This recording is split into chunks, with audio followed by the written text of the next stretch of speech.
Hi guys, it's Emily from Novelle Novels and welcome to today's video. This is my November book haul.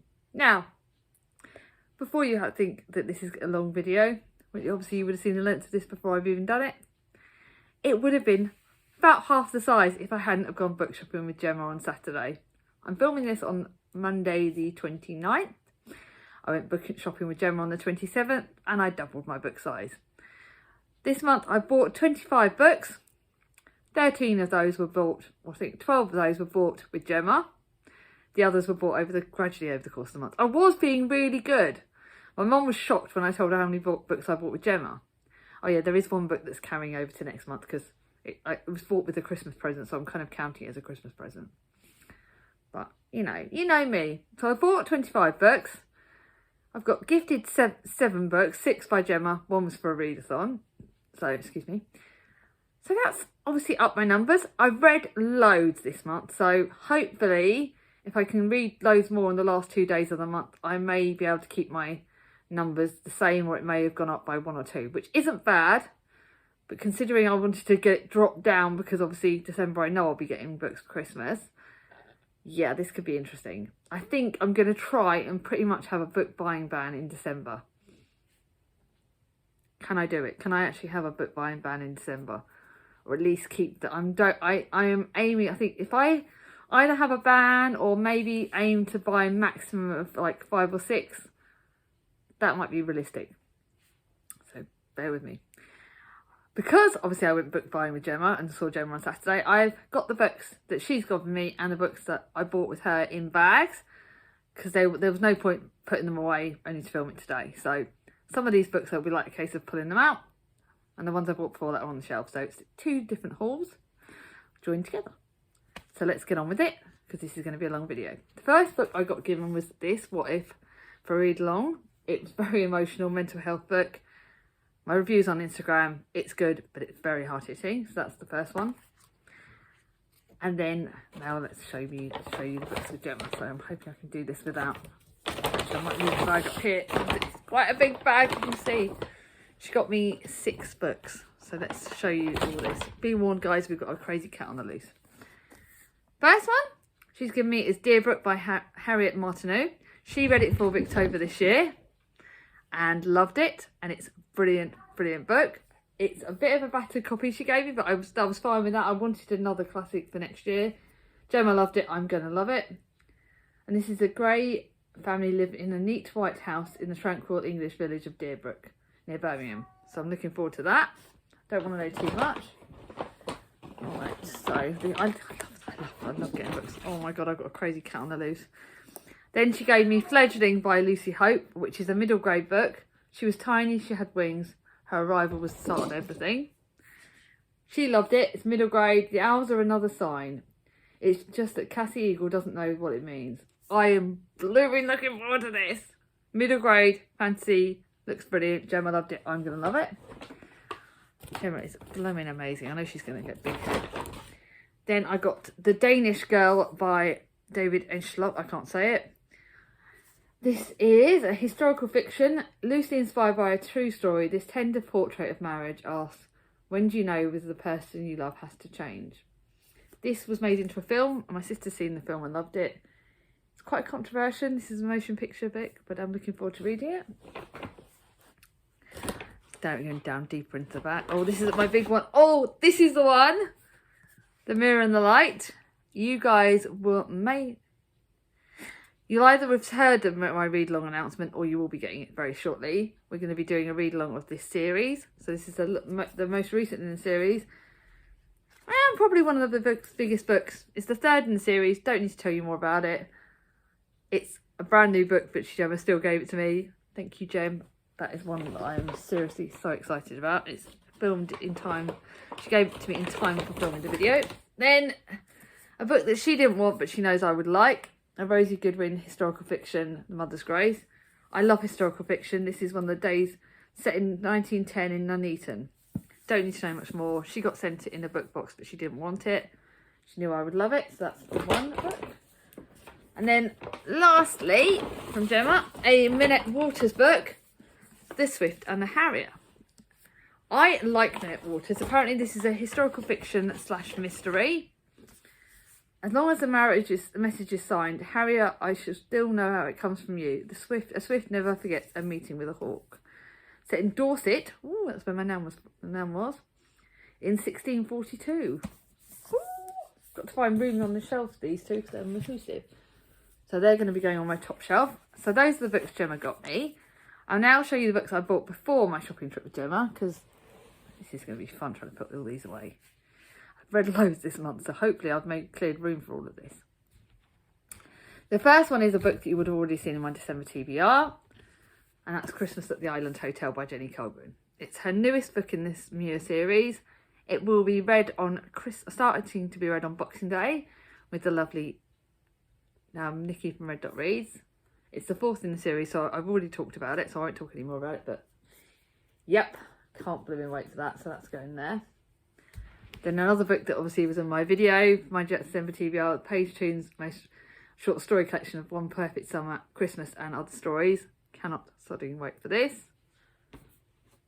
Just so excited. Then this is Kathy Bramley's newest book. It's not on my TBR, but it will be added to it. I know this is one of the new releases that I definitely plan to read. It's A Merry Christmas by Kathy Bramley. Gemma found it at the charity shops, which is cheeky beggar. I bought it full price at the Morrisons. And I'm currently reading a Kathy Bramley book as an extra book, but it's hidden behind this video. Christmas has always meant something special to Mary, even without a family of her own. This year, her heart may be broken, but a new candle business is booming. The last thing she needs is another project, but when her hometown's annual event needs some fresh festive inspiration, Mary can't resist. And it's about Cole that loves the project too. I know I don't normally buy books and read them on the same month, especially with new releases, but this was jumping out at me. I love Kathy Bramley's books. It's just what I need, so I think I may go and put it on top of my books. I don't know yet. Then I found a book at a charity shop for £1, and this is a new release by Sarah Morgan, another Christmas book. Whether I get to this at the end of the month, I don't know. It is her newest book, and I've got another Sarah Morgan book here as well. Escape from all this Christmas. It was supposed to be Christy Sullivan's perfect Christmas escape, a dream trip to Lapland with her family and best friend Alex. But facing a make it or break marriage crisis, Christy desperately needs time alone with her husband, Seb. Her solution, along with Seb's oldest friend Zach, can take Christy's daughter on the planned Lapland trip, and they will all reunite there for Christmas Day. After all, that's what friends are for. Don't want to know much more than that. The lovely author Sarah Morgan said on Instagram that she hopes I like it when I told her I got it. Can't friggin' wait. But this one may well get added. This one is a Christmas book that I picked up that will definitely get saved for next year. Christmas Under the Stars. Worlds Apart, I Love Without Limit. You know I love Karen Swan books. I think I got another book from her. Yeah, I think I got her recent book as well. I've been a bit crazy with Christmas books, even though I know I won't get them all this Christmas. This one is a big one, so it will get saved for next Christmas. In the snow-topped mountains of Canadian Rockies, Meg and Mitch are living their dreams. Just weeks away from their wedding, they work and play with Tuck and Lucy, their closest and oldest friends. Meg and Lucy are as close as sisters, much to Meg's real sister's dismay. And Tuck and Mitch have successfully turned their passion for snowboarding into a booming business. When the polar storm hits, tragedy strikes. I don't want to know any more than that. This will be saved for next Christmas. Then another Christmassy book, which again will probably be saved for next Christmas, but it's The Winter Garden. So it's not a Christmas book, but it's a winter book. It is in the series. This is the Christmas and Sleigh Bell series. So I love this series by Heidi Swan. Freya Fuller is living her dream, working as a living gardener on the beautiful Suffolk estate. When the owner dies, Freya finds herself forced out of a job and her home with nowhere to go. However, with luck on her stride, she's moving to Nightingale Square. Oh, this might be the Nightingale Square books, which I plan to be reading next year. Yay! So this will definitely get read. It's not a Christmas book, so I may read it in the winter months, maybe like March time. Kind of. March is winter in the UK anyway, so you never know. But it may just get read at any point. But this one, it looks really good. So I love Heidi Swan's books. I love those series. Now I've got a summer book ready for summer because, you know, why not? You know I love Eileen McNamara's works. I think she's either got chronic pain or disability, but I know she's one of the authors that I really loved. This book was recommended for me by the charity shop. I got it for only 20p, and I believe it's a 2020 release. The sun is shining on the golden castle on Rainbow Bay and changes in the air. Amelia, a single mother, is doing her very best to look after her young son Charlie, but money is tight and times are tough. When she hears that the last descendant of the Chesterfield family, she's the last descendant of the Chesterfield family, and has inherited a real-life castle by the sea, Amelia can't believe her ears, but it's true. Oh, it's in the Northumberland coast. So Andy's from Northumberland. My aunt lives there. My cousins live there. Perfect. This will be a summer book. And then another Christmas book I got for 20p from the same charity shop near me. It's a 6 Christmas. I think this looks historical fiction. Don't know much about it. It's the worst storm of the century sweeps over the mountains of Snowdonia and across the Mersey. 2 women, Molly and Ellen, give birth to girls in the London maternity hospital. It sounds very different, but it looks pretty good. Don't know when I'll read that, but it does look really good.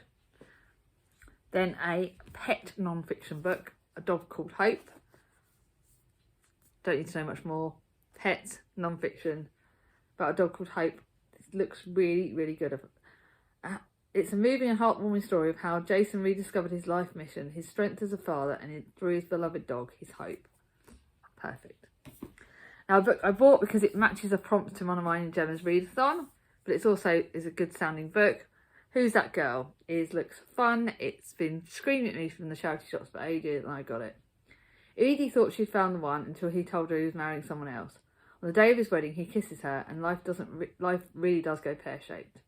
She's labelled as a homewrecker and as an office outcast, but when her boss offers her a chance to get out of town, Edie jumps at it, even though it means moving back in with her father and prickly sister. And it isn't exactly the escape she needs. Looks good.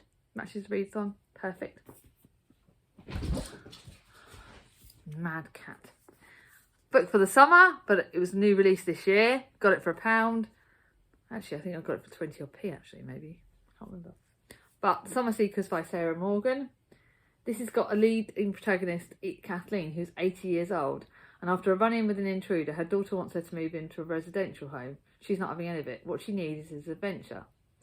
Liza is drowning under a daily stress of family life. The last thing she needs is her mother jetting off on a wild holiday, making Liza's dream of a solo break on her own. Then Martha is having a quarter-life crisis, unemployed, unloved and uninspired. She can't get her life together, but she knows something must change. Martha sees Kathleen's adventure for a driver and companion to take an epic road trip across America. She decides that this job may be the answer to her problems. This looks really good. I love Sarah Morgan's books. Perfect. I loved Rowan Coleman's other book that I read. So I found this in my charity shop, and I've got another Rowan Coleman book down there. The Accidental Family. Mum's the Word. This is the second in the series, but I hope it'll be alright reading if I don't find the first. 6 months ago, city girl Sophie Mills gave up everything to move to Cornwall, all to be with a man she thinks she loves and his 2 irresistible daughters she knows she loves. But adjusting to life as a semi-permanent mum in the countryside isn't quite what Sophie imagined. Don't want any more than that. It looks good. Then another page turn, 13 Weddings, which is loves, ready for the readathon, ready for the buddy read group of this. I love 13 Weddings. It's about Bronte, who never expected to see Alex after their one night together, but when she finally stops thinking about him, and then she works at work one day to find Alex is a new colleague, she's secretly thrilled. The only problem is, Alex is now engaged to the girl he was on a break from the night they met. Oh, she becomes the first a wedding photographer. I remember loving this book. Can't wait to reread that. So now for the 12 books that I bought with Gemma. I can't wait to look at these again. I've tried not to look at them too much. Can't wait to find room on my shelf for them. I'm trying not to scream with excitement because I love all of them. This first one is Restoration by Rose Tremaine. You guys know Gemma loves Rose Tremaine. I've actually got the second in the series, and now I've got the first. So I know exactly where this is going. This is set at the time of the court of Charles II, when he finds an unexpected favour with the king. And I've got a label on here and it's annoying me. It's about Merivale violates the one rule which will cast him out into newfound paradise. Perfect. That I know where that's going. Then I found an Alice Walker book, who's the author of The Colour Purple. I know this is going to be hard hitting. Again, this is apparently third in the series, but it's set in Africa.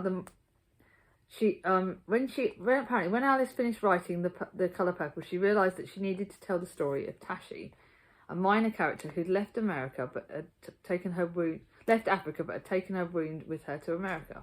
This is Tashi's story, told in her words and the voices of people who loved her. This looks really good, very hard-hitting. Don't quite know where that's going to go on the shelves, but looks brilliant. Now this is a Julie from Hungry Bookworm inspired book. The King's Mistress, a Queen's Servant. The Life of Henrietta Howard by Tracy Borman. She was later the Countess of Suffolk, but also a long-term confidant of George II. I don't know much about her. It's historical fiction.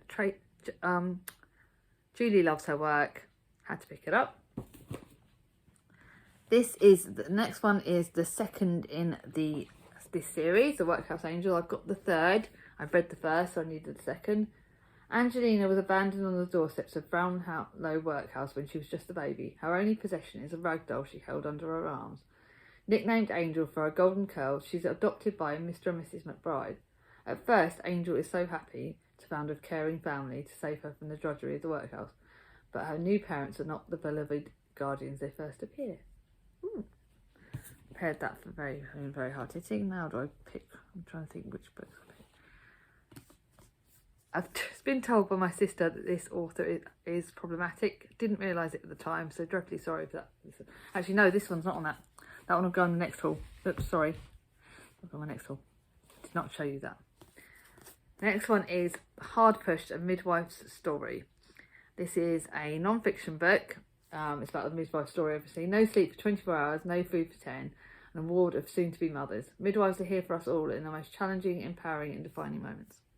You guys know I've had 2 kids. The midwives obviously saved them both. Really looking forward to that. Another Rowan Coleman book, The Summer of Impossible Things. But apparently this has got a bit of magical realism and a bit of time hopping and stuff like that. So I'm not sure. If you could change the past, would you? How far would you go to save the person you love the most?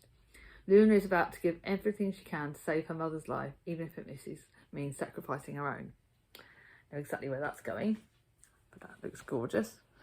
So now I'm going to show you the book that is another Karen Swan book that is a new release out. I got it for £1 again. This was on my Amazon wish list, but I somehow didn't get it. But I found it in the charity shop for £1. Midnight in the Slough by Karen Swan. I don't know much about it. I literally picked it up because I thought it's a new release, and I saw it in 2 charity shops. And the second one, me and Jen were like, well, you've got to get it. So this is award-winning director Clover Phillips is riding high when she encounters Kit Foley, a surfer, snowboarder, and is well known for controversy as he is for winning championships. Involved in an accident that has devastating consequences for a bitter rival, Kit has never spoken about what happened that day. Eek! This looks very good. It could also tackle chronic pain. Now the cat's getting in the way. Then another Tracy Chevalier. This has been all over BookTube. Cat's moving in the way. This is The Last Runaway by Tracy Chevalier. Honor Bright is a sheltered Quaker who rarely ventures outside the 1850s Dorset, where she is.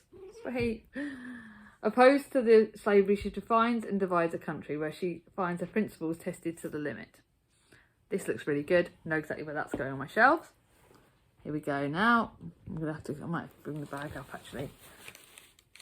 I found a Kristin Hannah book. I know you guys know I love Kristin Hannah's books. This is Between Sisters. I think this is a contemporary. We All Make Choices for Megan Dantes. The terrible choice she made years ago has cost her everything. Sorry about this. Don't want to know too much about it. No, I love Kristin Hannah's books. No, I loved it. No, I love the look of this. This is going to be fun. The cat is going to be in this. I'm hoping she doesn't knock anything down. This looks good. Don't know where that's going, but I'll find a room for that. The next is a book that I have started to read on my library app once, and I didn't get around to it. I've just realised I've torn the sticker off, and it's not looking good. So I'm now going to play around with it before I show you it, because I do not like stickers being on the books. The Cows by Dawna Porter. I loved Lucky by Dawna Porter, and this looks really good. 3 women, a whole world of judgment. Tam, Cara and Sam and Stella are very different women, yet in a society that sets the agenda, there's something about being a woman that ties the invisible bonds between them. Don't want to know too much about this. I know I've loved the author's work before. I'm going to read this, and at some point, I think once I've read it, I'll be sending it to Chloe. Now, my 2 hardback books I'm literally screaming about because I can't wait to show you. this for £1? This is a new release. The Authenticity Project. 6 strangers, 1 green notepad. The chance to start being honest. And look how gorgeous this is. It's just stunning. They have one thing in common, that their lives aren't always what they make out to be. What would happen if they told the truth instead? Don't know where I'm going to put this, but this is one I'm screaming about. And then the last book, and the book that I am really screaming about, The Corset by Laura Purcell. This is a naked hardback. So you can see that. Look at the spine. It's one of the most beautiful spines ever. Look at the end pages. Oh my God, it's stunning.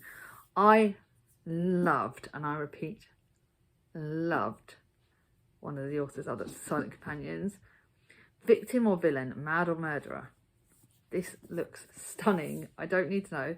It's gothic fictions. It's got reminiscent of Sarah Waters and Margaret Atwood. I just love Laura Purcell. Dorothea and Ruth, prisoner, visitor and prisoner, powerful and powerless. Oh God, my mad cat. Dorothea's charitable work leads her to Oakgate Prison. She's delighted to have the chance to explore her fascination with phrenology and test her hypothesis that the shape of someone's skull can cast light on their darkest crimes. This is just stunning. This is going to match so many prompts for so many readathons. It's unbelievable. But that's all my books. You can see how much this is. I'm going to go in a minute before my cat knocks the phone off. Is there any books in this list that I should prioritise? What do you think? What do you want? Is there any books in this list that you want to buddy read with me? Let me know in the comments below. Hope you like this book haul. If you have liked this video, give it a thumbs up. If you're new to my channel and not subscribed yet, ring on my ding-a-ling, and I'll see you all soon. Bye bye.